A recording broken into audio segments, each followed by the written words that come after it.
Inheritance అనేటువంటి concept Java కాన్సెప్ట్స్లో చాలా important concept. Concepts of OOPS చెప్పుకునేటప్పుడు ఇన్హెరిటెన్స్ గురించి ఒక వర్డ్ చెప్పడం జరిగింది. ఏంటి ఆ వర్డ్? రీయూజబిలిటీ. కాన్సెప్ట్స్ ఆఫ్ ఊప్స్కి సంబంధించి దాంట్లో ఇన్హెరిటెన్స్ టాపిక్ చెప్పినప్పుడు, డెఫినేషన్ చెప్పేటప్పుడు రీయూజబిలిటీ అనేటువంటి ఒక వర్డ్ని మనం యూజ్ చేయడం జరిగింది. Reusability. What is meant by reusability and what is meant by inheritance? Class A and class B తీసుకున్నప్పుడు క్లాస్ ఏ నుంచి క్లాస్ బిని డిరైవ్ చేసినప్పుడు, అంటే ఇదిగో class A, class B, class A and class B ఇలా తీసుకున్నాం. క్లాస్ ఏ నుంచి class బిని డిరైవ్ చేసినప్పుడు, డిరైవ్ చేయడం అంటే అర్థం ఏంటంటే క్లాస్ ఏకి క్లాస్ బిని సబ్ క్లాస్ చేసినప్పుడు అప్పుడు క్లాస్ ఏ ఏమవుతుందంటే సూపర్ క్లాస్ అవుతుంది. ఏమవుతుందండి? సూపర్ క్లాస్ అవుతుంది. క్లాస్ బి ఏమవుతుంది? సబ్ క్లాస్ అవుతుంది. ఇన్హెరిట్ చేయడము అంటే అర్థం ఏంటంటే క్లాస్ బి యొక్క ప్రాపర్టీస్ ఏవైతే ఉన్నాయో అవి క్లాస్ బికి కూడా వర్తిస్తాయి. ఇక్కడ క్లాస్ ఏ యొక్క ప్రాపర్టీస్ ఏవైతే ఉన్నాయో అవి ఎవరికి ఎక్స్టెండ్ అవుతాయి? క్లాస్ బికి కూడా ఎక్స్టెండ్ అవుతాయి. ఎక్స్టెండ్ అవ్వడం అంటే అర్థం ఏంటి? క్లాస్ ఏ యొక్క ప్రాపర్టీస్ ఏమేంటి ఉంటాయి? మెంబర్స్ ఉంటాయి, మెథడ్స్ ఉంటాయి. క్లాస్ అనగానే ఏముంటాయండి? Members, methods. అలాగే క్లాస్ బికి కూడా మెంబర్స్, మెథడ్స్ ఉంటాయి. మెంబర్స్, మెథడ్స్ రెండు ఉంటాయి. ఎప్పుడైతే క్లాస్ ఏ నుంచి క్లాస్ బి డిరైవ్ చేసామో క్లాస్ ఏ యొక్క ప్రాపర్టీస్ ఏవైతే ఉన్నాయో అంటే మెంబర్స్, మెథడ్స్ ఎవరికి కూడా వర్తిస్తాయి? క్లాస్ బికి కూడా వర్తిస్తాయి. So class B can also avail the properties of class A. That is what we called as reusability. Reusability అనే పదానికి కరెక్ట్ మీనింగ్ అంటే అర్థం ఏంటంటే క్లాస్ ఏని మళ్ళీ తిరిగి క్లాస్ బిలో డిఫైన్ చేయక్కర్లేకుండా, అంటే మళ్ళీ తిరిగి ఇవే మెంబర్స్ని ఇవే మెథడ్స్ని క్లాస్ బిలో డిక్లేర్ చేయడం, డిఫైన్ చేయాల్సిన అవసరం లేకుండా క్లాస్ బిని ఎవరికి సబ్ క్లాస్ చేస్తాను?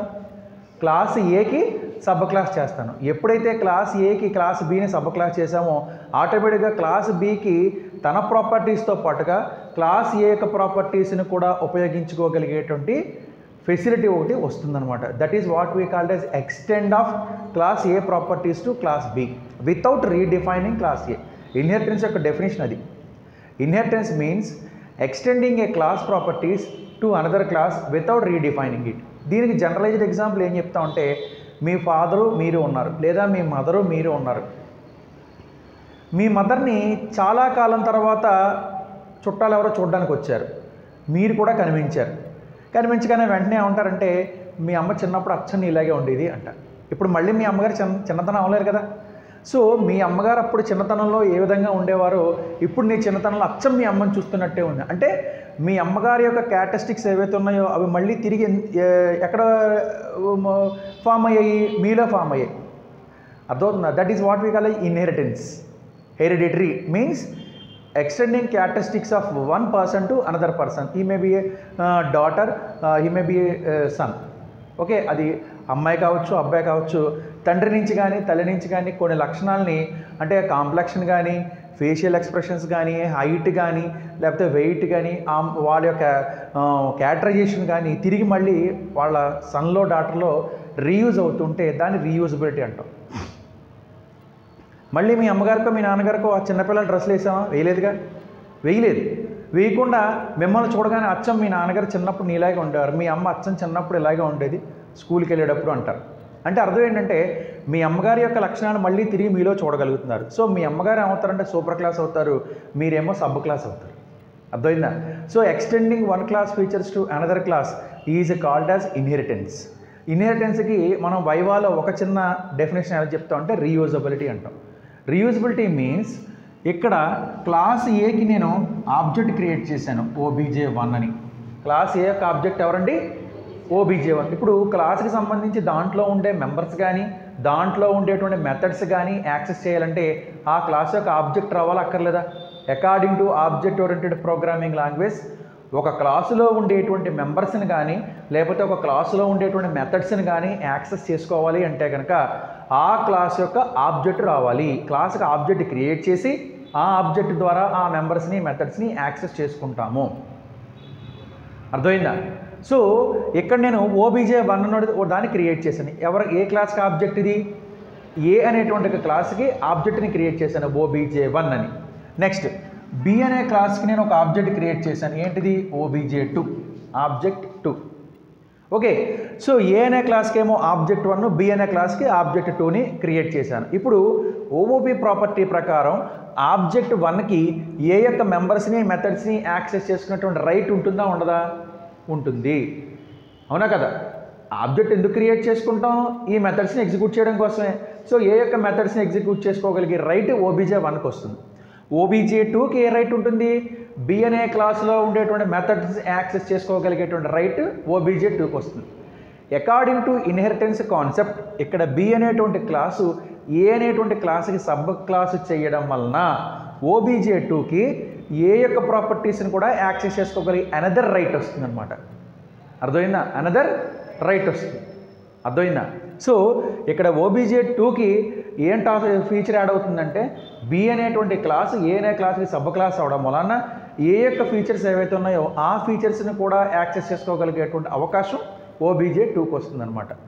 ఈ మెథడ్స్ని మళ్ళీ ఇందులో నేను డిఫైన్ చేశానా?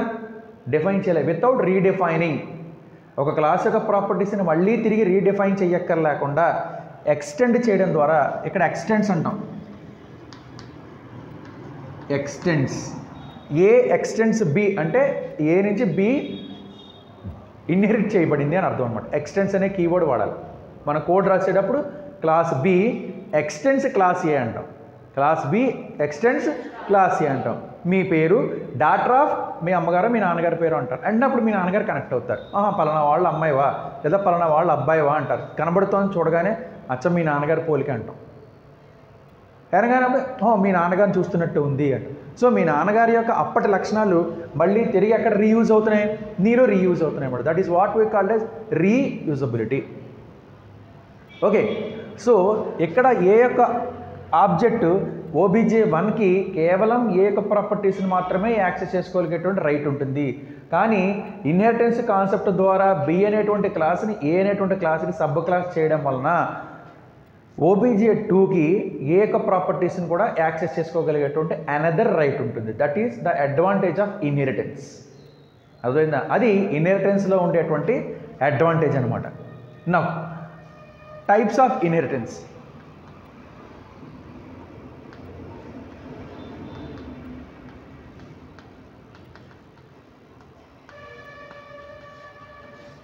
Types of inheritance.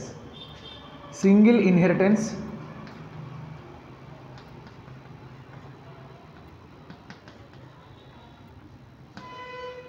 multiple inheritance,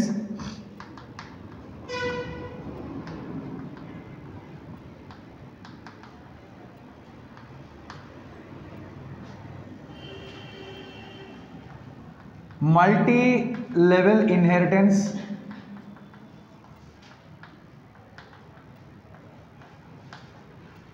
hybrid inheritance. Hybrid inheritance.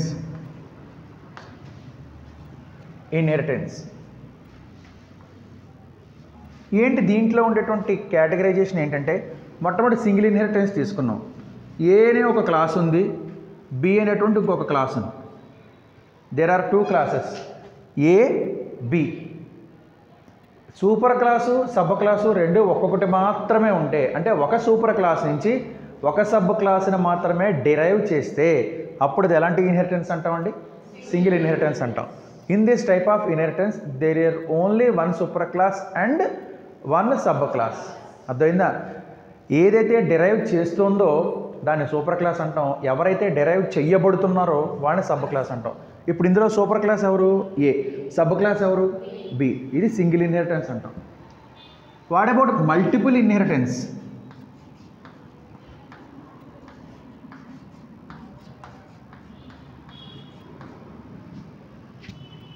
రెండు లేదా అంతకంటే ఎక్కువ సూపర్ క్లాస్ నుంచి ఒక సబ్ క్లాసు డెరైవ్ చేయబడుతుంటే ఏబీలు ఎన్నివి? 2 సూపర్ క్లాసులు.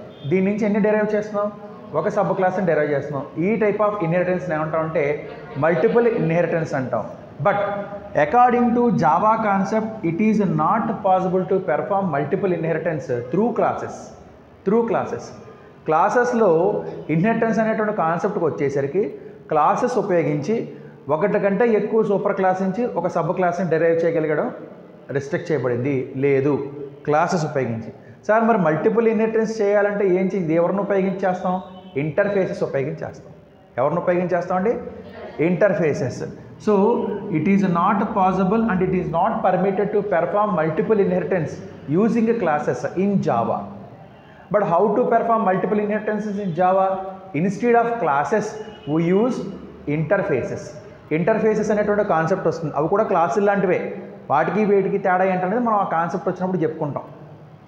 ఓకే, క్లాసులు బదులుగా క్లాసులు లాంటివే ఇంటర్ఫేసెస్ అనేటువంటి ఒక కాన్సెప్ట్ ఉపయోగించి మనం మల్టిపుల్ ఇన్హెరిటెన్స్ని పెర్ఫామ్ చేస్తాం. మామూలుగా అయితే క్లాసెస్ ఉపయోగించి మల్టిపుల్ ఇన్హెరిటెన్స్ పెర్ఫామ్ చేయడానికి పర్మిషన్ లేదు, అవకాశం లేదు దీంట్లో. So Java does not permit us to perform multiple inheritance using classes. Multiple inheritance perform చేయొచ్చు, క్లాసెస్ ఉపయోగించి కాకుండా వీటిని ఉపయోగించి చేస్తామండి, ఇంటర్ఫేసెస్ ఉపయోగించి చేస్తాం. But what about multi level inheritance? A B C,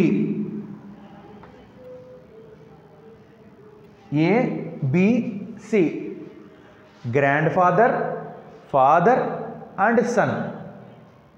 super class, మళ్ళీ ఇది సూపర్ క్లాసు. ఏ నుంచి ఏమో ఇది సబ్ క్లాస్ అవుతుంది, సి నుంచి చూస్తేనేమో సూపర్ క్లాస్ అవుతుంది. ఏ నుంచి బి డెరైవ్ చేసాం, బి నుంచి ఎవరిని డెరైవ్ చేసాం? సి డెరైవ్ చేసాం. సో దీన్ని మల్టీ లెవెల్ ఇన్హెరిటెన్స్ అంటాం. ఇక్కడ మనకు కనిపించేటువంటి 3 ఇన్హెరిటెన్స్ని కలిపి మనం రాస్తే అప్పుడు దాన్ని ఏమంటాం? హైబ్రిడ్ ఇన్హెరిటెన్స్ అంటాం. ఏమంటాం? దాన్ని హైబ్రిడ్ ఇన్హెరిటెన్స్ అంటాం. A B C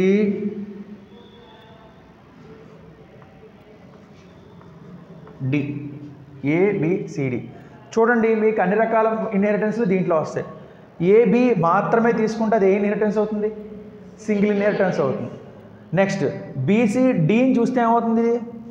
multiple inheritance అవుతుంది. అవునా కదా? ఏబిడి చూస్తే ఏమవుతుంది? అది మల్టీ లెవెల్ ఇన్హెరిటెన్స్ అవుతుంది. So when you combine all types of inheritances into one type, then it is called as hybrid inheritance.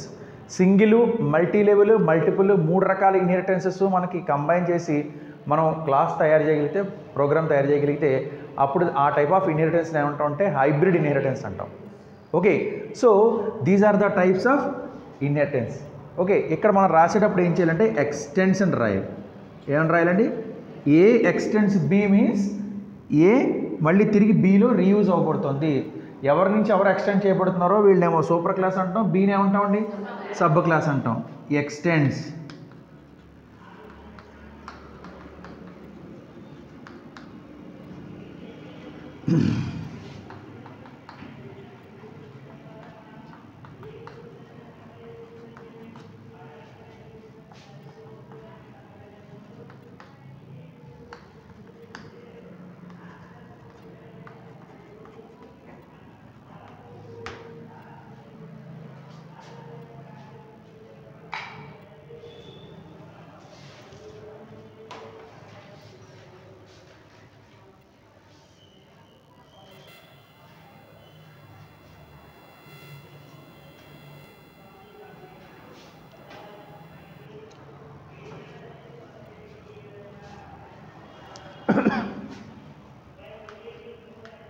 Single inheritance.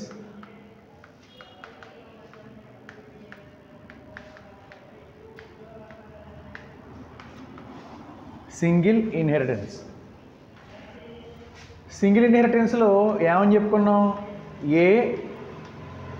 ఏ నుంచి B. So only 1 super class and 1 sub class ఉంటే అప్పుడు ఇది ఏమవుతుంది? Single inheritance ఉంటుంది. Single inheritance అంటాం. Okay, దీనికి example చూద్దాం.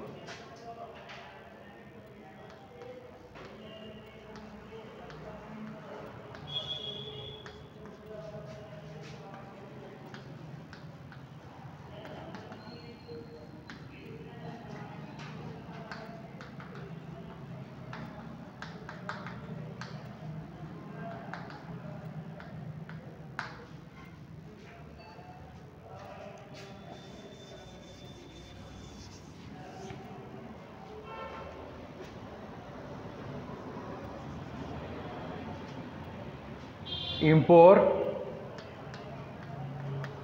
java dot io dot star, import java dot util dot star, class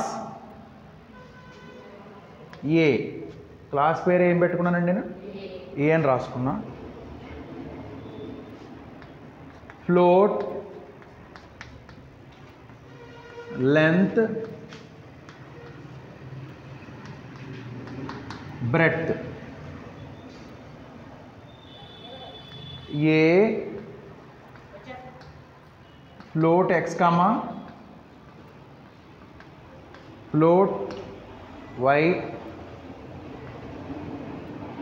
length equal to x,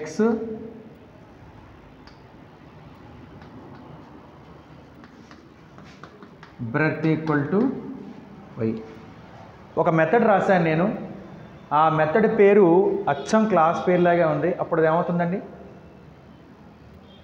A method which has same as the class name is called as constructor. Okay, దీని constructor అంటాం. ఏదైతే method నేము class నేము కలిగి ఉంటుందో అప్పుడు దాన్ని constructor అంటాం. ఇది already మనం ప్రీవియస్ క్లాస్లో డిస్కస్ చేసుకోవడం జరిగింది. దీంట్లో నేను ఎక్స్ వై అనేటువంటి 2 పారామీటర్లు పంపిస్తున్నాను. ఎక్స్ వచ్చి ఎవరికి అసైన్ అవుతారు, లెంత్కి, వై వచ్చి బ్రెడ్త్కి. ఇది ఒక method. Okay, no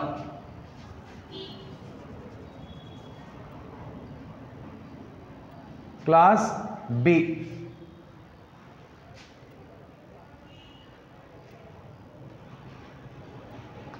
class B ఇక్కడ చూడండి, ఎక్స్టెండ్స్ ఏ అన్న క్లాస్ బి ఎక్స్టెండ్స్ కీవర్డ్ ఇది.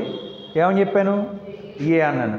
సో బిని ఎవరి నుంచి డెరైవ్ చేశాను నేను, ఏ నుంచి డెరైవ్ చేశాను. కాబట్టి బి ఏమవుతుందండి, సబ్ క్లాస్ అవుతుంది. ఎవరికి, ఏ అనేటువంటి క్లాస్కి బి సబ్ క్లాస్ అవుతుంది.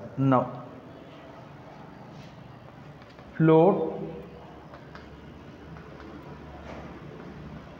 height, float height b float x comma float y comma float z, super of small method ఇది, సూపర్ కీవర్డ్ ఇది, super of x comma y height is equal to Z అని రాస్తారు. ఒక method. దీని ఉద్దేశం ఏంటంటే, super అనేటువంటి కీవర్డ్ దేనికి ఉపయోగిస్తామంటే, బి అనేటువంటి క్లాసు ఎవరికి సబ్ క్లాసు అంటే బికి ఎవరు సూపర్ క్లాస్ ఎవరు అవుతారు, ఏ అవుతారు. ఏ అనేటువంటి క్లాస్కి కన్స్ట్రక్టర్ ఉంది కదా, అంటే ఒక క్లాసుకి సూపర్ క్లాస్ ఎవరైతే ఉన్నారో ఆ క్లాస్ యొక్క కన్స్ట్రక్టర్ని కాల్ చేయాలంటే మనం ఏం ఉపయోగిస్తామంటే సూపర్ అనే కీవర్డ్ ఉపయోగిస్తాం. ఇప్పుడు సూపర్ ఆఫ్ ఎక్స్ కమ్మా వై అంటే ఈ ఎక్స్వై వాల్యూస్ ఎవరికి వెళ్ళిపోతాయి, ఇంకో ఈ ఎక్స్వైకి వెళ్ళిపోతాయి.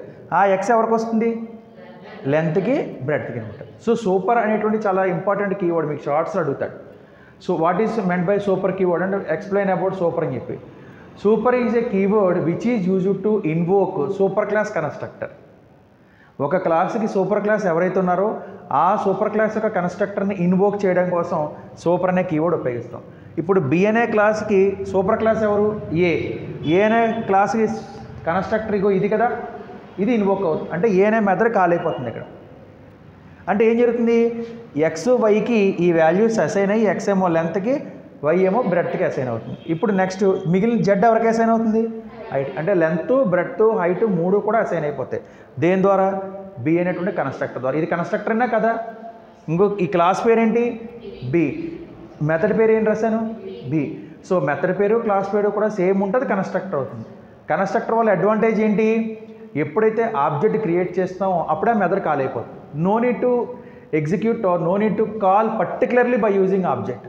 ఒక మెథడ్ని ఆబ్జెక్ట్ ఉపయోగించి ప్రత్యేకంగా కాల్ చేయక లేకుండానే ఆబ్జెక్ట్ క్రియేట్ చేసేటప్పుడే మెథడ్ ఇనిషియలైజేషన్ చేసుకోవడం కోసం మనం ఏం చేస్తామంటే కన్స్ట్రక్టర్స్ని వాడుకుంటాం.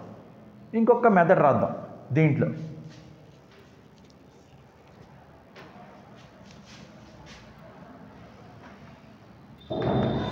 float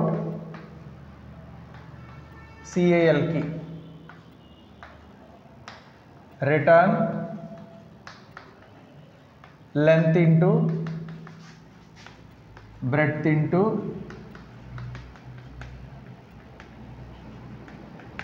height. Return length into breadth into height. ఈ క్యాల్క్ అనే మెథడ్ ఏ క్లాస్లో రాశాను? బి అనే క్లాస్లో రాశాను. ఇక్కడ నేను ఏం ఉపయోగించుకున్నాను? లెంత్ని బ్రెడ్త్ని ఉపయోగించుకున్నానా లేదా? ఇవి ఎవరి ప్రాపర్టీసు? ఏ అనే క్లాస్ యొక్క ప్రాపర్టీస్. అదేంటండి సార్, బి అనే క్లాసులో ఏ అనే క్లాస్ యొక్క ప్రాపర్టీస్ని మీరు ఎలా ఉపయోగించుకోగలిగారు? బీకా రైట్ ఎలా వచ్చింది? బి ఎక్స్టెండ్స్ ఏ. ఓకే, బి అనే క్లాసు ఏ నుంచి ఎక్స్టెండ్ అవడం వలన ఏ యొక్క ప్రాపర్టీస్ని కూడా బి ఉపయోగించుకోగలిగేటువంటి అవకాశం దీంట్లో వచ్చింది. ఓకే, నా ఇక్కడికి క్లాస్ పూర్తయింది. ఇప్పుడు అసలైన క్లాస్ చూద్దాం. క్లాస్ ఇన్హెరిట్, అసలైన class inherit public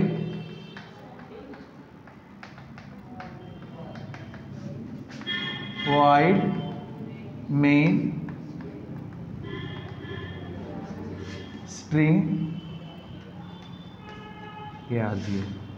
String args. Now float lbh scanner s is equal to new scanner of system.in system.out.println enter LBH. ఇక్కడ ఇన్హెరిట్ అనేటువంటి మెయిన్ క్లాస్ రాసుకుని దీంట్లో నేను LBH అని డిక్లేర్ చేసుకున్నా, స్కానర్ ఆబ్జెక్ట్ క్రియేట్ చేశాను. ఇప్పుడు 3 ఇన్పుట్ తీసుకోవాలి. L is equal to SC dot next float, B is equal to SC dot next float, H is equal to SC dot next float. ఇప్పుడు నాకు ఒక విషయం చెప్పండి, మనం ఆబ్జెక్ట్ క్రియేట్ చేయవలసి వస్తే ఏకి క్రియేట్ చేస్తామా బీకి క్రియేట్ చేస్తామా? ఏ క్లాస్కి ఆబ్జెక్ట్ క్రియేట్ చేయడం వల్ల మనకి అడ్వాంటేజ్ అంటే క్రియేట్ చేసుకోవాలంటే ఏకి క్రియేట్ చేయొచ్చు బీకి క్రియేట్ చేయొచ్చు ఆబ్జెక్ట్ని. బట్ ఏ క్లాస్కి ఆబ్జెక్ట్ క్రియేట్ చేయడం వల్ల అడ్వాంటేజ్ ఉంది? బి అనేటువంటి క్లాస్కి ఆబ్జెక్ట్ క్రియేట్ చేయడం వల్ల మనకు మోర్ అండ్ మోర్ అడ్వాంటేజ్ ఉంది. ఎందుకు అంటే ఏనే క్లాస్కి ఆబ్జెక్ట్ క్రియేట్ చేస్తే కేవలం ఏ ప్రాపర్టీస్ మాత్రమే నువ్వు ఉపయోగించుకోగలుగుతావు తప్ప బి ప్రాపర్టీస్ ఉపయోగించుకోలేవు. బికాజ్ బి అనేటువంటి సూపర్ క్లాస్ కాదు ఏకి. కానీ నేను ఏ నుంచి బీని ఎక్స్టెండ్ చేశాను అంటే ఏ నుంచి బి సబ్ క్లాస్ అయింది. ఒకసారి నేను బీకి కనుక ఆబ్జెక్ట్ క్రియేట్ చేయగలిగితే నాకు ఉండేటువంటి అడ్వాంటేజ్ ఏంటంటే according to OOP concept B యొక్క ప్రాపర్టీస్ అంటే బి అనేటువంటి క్లాస్లో ఉండే హైటు, బి యొక్క కన్స్ట్రక్టర్ని, క్యాల్క్ అనే ఈ మెథడ్స్ మామూలుగానే దానికి అడాప్ట్ అవుతాయి బి అనే క్లాస్ యొక్క ఆబ్జెక్ట్కి. దాంతోపాటుగా బి ఏ నుంచి ఎక్స్టెండ్ అవ్వడం వలన ఏ యొక్క ప్రాపర్టీస్ కూడా ఆబ్జెక్ట్కి అడాప్ట్ అవ్వగలుగుతాయి. సో ఆ రైట్ ఉంటుంది. కాబట్టి మనం బి అనేటువంటి క్లాస్కి ఆబ్జెక్ట్ క్రియేట్ చేసుకోవడమే బెటర్. దాని వలన ఏ యొక్క ప్రాపర్టీస్ కూడా ఆబ్జెక్ట్కి అడాప్ట్ అవుతాయి అన్నమాట. కాబట్టి ఇక్కడ క్రియేట్ చేద్దాం. B is equal to new B of LBH. Okay, B is equal to new B of LBH. ఏం జరిగింది? ఇప్పుడు ఆబ్జెక్ట్ క్రియేట్ అవుతుందా లేదా? Sorry, B space B, B space B, B space B equal to new B of LBH. ఇక్కడ B అనేది capital B అనేది class, small b ఏమవుతుంది? Object అవుతుంది. స్మాల్ బి అనేటువంటిది ఆబ్జెక్ట్ అవుతుంది. ఎప్పుడైతే బి అనేటువంటి ఇలా అన్నామో కన్స్ట్రక్టర్ కాల్ అయిపోతుంది కదా, ఇనిషియలైజ్ అవుతుంది కదా. అంటే ఈ LBH ఎవరికి వస్తాయి? ఎక్స్కి, వైకి, జెడ్కి వస్తాయి. ఎక్స్కి, వైకి, జెడ్కి వస్తాయి. ఎలా జరుగుతుంది చూడండి, చైన్ ఆఫ్ ప్రాసెస్. ఇక్కడ నేను బి అనేటువంటి క్లాస్కి ఒక ఆబ్జెక్ట్ క్రియేట్ చేసా, స్మాల్ బి. క్రియేట్ చేసేటప్పుడే ఆబ్జెక్ట్ ఇనిషియలైజేషన్ అవుతుంది. ఇనిషియలైజేషన్ అవడం అంటే LBH వాల్యూస్ తీసేసుకుంటుంది. ఇలా తీసేసుకున్న వాల్యూస్ కన్స్ట్రక్టర్లోకి వెళ్తాయి. ఎల్ ఏమో ఎక్స్కి, బి ఏమో వైకి, హెచ్ ఏమో ఎవరికి జెడ్కి అసైన్ అవుతుంది. నౌ ఇప్పుడు మెథడ్లోకి వెళ్ళండి. ఇక్కడ ఏమన్నాడు, super of X comma Y అన్నాడు. సో బి అనేటువంటి కన్స్ట్రక్టర్ కాల్ అయినప్పుడు లోపల సూపర్ కీవర్డ్ ఉంది కదా, సూపర్ కీవర్డ్ ఏం చేస్తుంది, బి అనే క్లాస్కి ఎవరు సూపర్ క్లాస్ కింద ఉన్నారో చూసి వాళ్ళ యొక్క కన్స్ట్రక్టర్ కాల్ చేస్తుంది. అర్థమైందా? బి అనే క్లాస్కి సూపర్ క్లాస్ ఎవరు, ఏ. దీని కన్స్ట్రక్టర్ ఎవరు, ఇంకో ఇక్కడ ఉంది. కాబట్టి ఎక్స్ ఎవరికి వెళ్తుంది, ఎక్స్కి. వై ఎవరికి వెళ్తుంది, వైకి. ఈ ఎక్స్ వచ్చి ఎవరికి అసైన్ అవుతుంది, లెంత్కి. వై వచ్చి. సో ఒక్కసారి మనం బి అనేటువంటి క్లాస్కి ఆబ్జెక్ట్ క్రియేట్ చేయడం ద్వారా ఎల్బిహెచ్లు పారామీటర్స్ కింద పాస్ అయిపోతాయి కన్స్ట్రక్టర్లోకి. ఇలా పాస్ అయినటువంటి ఎల్బిహెచ్ ఆ ఎల్ వచ్చేమో ఈ ఎక్స్కి, ఆ బి వచ్చేమో వైకి, హెచ్ వచ్చేమో జెడ్కి అసైన్ అవుతుంది. అయ్యింది స్టెప్ 1. ఆబ్జెక్ట్ క్రియేట్ చేసాం, ఇనిషియలైజేషన్ చేసాం. ఇనిషియలైజేషన్ చేసినప్పుడు మెయిన్ మెథడ్ నుంచి ఎల్బిహెచ్ వచ్చి ఎక్స్, వైకి, జెడ్కి అసైన్ అయింది. స్టెప్ 1. స్టెప్ 2 ఏం జరిగింది, ఇలా వచ్చినటువంటి XYZలో XY ఏమో సూపర్ అనే కీవర్డ్లోకి వెళ్ళిపోయాయి, సూపర్ అనే మెథడ్లోకి. ఈ సూపర్ అనే మెథడ్ ఏం చేస్తుంది, వెంటనే నేను ఇప్పుడు బి దగ్గర ఉన్నాను కాబట్టి బికి సూపర్ క్లాస్ ఎవరు, ఏ అండి. ఏకి కన్స్ట్రక్టర్ ఎవరు ఉన్నారు, ఇదిగో ఇక్కడ ఉన్నారు. ఆ XY వాల్యూస్ని ఈ XYకి ఇచ్చేస్తుంది తీసుకుంటే. ఈ XY వాల్యూస్ ఎక్కడికి వస్తాయి, ఈ X ఏమో Xకి అసైన్ అవుతుంది, Y వాల్యూ దీనికి అసైన్ అవుతుంది. ఇలా వచ్చిన XY వాల్యూస్ ఎవరికి అసైన్ అవుతాయి, స్టెప్ 3 బ్రాకెట్. మెయిన్ మెథడ్ నుంచి బి అనేటువంటి కన్స్ట్రక్టర్లోకి రావడం స్టెప్ 1. బి అనే కన్స్ట్రక్టర్ నుంచి సూపర్ అనే కీవర్డ్ ద్వారా సూపర్ క్లాస్ కన్స్ట్రక్టర్లోకి వెళ్ళడం స్టెప్ 2. అలా కన్స్ట్రక్టర్లోకి వెళ్ళిన పారామీటర్స్ మెంబర్స్కి అసైన్ అవుతాయి, మెంబర్స్కి అసైన్ అవడం స్టెప్ 3 అనమాట. 3 స్టెప్పులు జరుగుతున్నాయి. మొట్టమొదటి స్టెప్లో బి యొక్క ఆబ్జెక్ట్ క్రియేట్ చేయడం ద్వారా ఎల్బిహెచ్లు ఇనిషియలైజేషన్ అవుతాయి XYZకి. స్టెప్ 2 ఈ XYలేమో సూపర్ క్లాస్లోకి వెళ్తాయి, జెడ్ ఏమో హైట్కి అసైన్ అయిపోతుంది. స్టెప్ 3 సూపర్ అనే కీవర్డ్ ఏం చేస్తుంది, బి అనే క్లాస్కి సూపర్ క్లాస్ ఎవరున్నారో చూసుకుని దాని యొక్క కన్స్ట్రక్టర్ని ఇన్వోక్ చేస్తుంది, ఇగో ఏ. ఆ XYలో వస్తాయి స్టెప్ 2. స్టెప్ 3 ఆ X వచ్చి ఎవరికి అసైన్ అవుతారు, లెంత్కి. Y వచ్చి జెడ్కి, బ్రెడ్త్కి. కాబట్టి ఒకసారి బీకి స్మాల్ బి అనే ఆబ్జెక్ట్ని క్రియేట్ చేయడం ద్వారా లెంత్, బ్రెడ్త్, హైట్ 3 క్రియేట్ అయిపోతుంది. ఇప్పుడు ఎవరిని కాల్ చేయాలి, CALK అనేటువంటి మెథడ్ని కాల్ చేయాలి. ఎవరు కాల్ చేస్తారు, ఆబ్జెక్ట్. ఎవరు ఆబ్జెక్ట్, బి అనే క్లాస్ యొక్క ఆబ్జెక్ట్. కాబట్టి B system dot out dot println result is equal to plus small b dot cal. Small b dot calc అంటాం. ఇలా అనగానే చూడండి, system dot out dot println ఈ స్టేట్మెంట్ ఇక్కడ పైన రాస్తున్నాను చూడండి. System dot out dot println result plus small b dot క్యాల్.